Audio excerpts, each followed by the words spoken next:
Que l'amitié entre la Chine et le Kirghizistan prospère tel un arbre aux feuilles persistantes.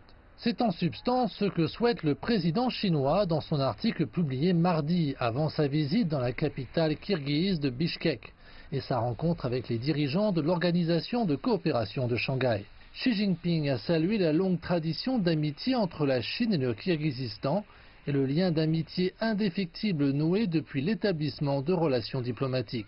Dans son message, le dirigeant chinois indique sa satisfaction concernant la manière dont les relations bilatérales sont passées d'un partenariat stratégique à un partenariat stratégique global. Il appelle également à renforcer la confiance politique mutuelle, à renforcer la coopération axée sur les résultats, à renforcer la collaboration en matière de sécurité, à renforcer les échanges entre les peuples, ainsi qu'à renforcer la coopération internationale. Le Kirghizistan a été l'un des premiers partisans et participants de la coopération au sein de l'initiative Ceinture et Route.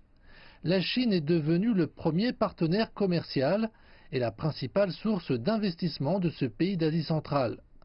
En 2018, les échanges bilatéraux ont dépassé 5,6 milliards de dollars, soit 150 fois plus que les premiers jours de l'engagement diplomatique. Les investissements chinois cumulés au Kirghizistan atteignent d'ailleurs près de 3 milliards de dollars.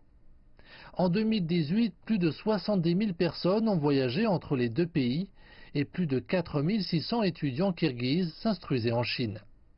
Le président Xi a également salué le rôle de l'OCS dans le maintien de la stabilité et de la prospérité régionale au cours des 18 dernières années, depuis sa création.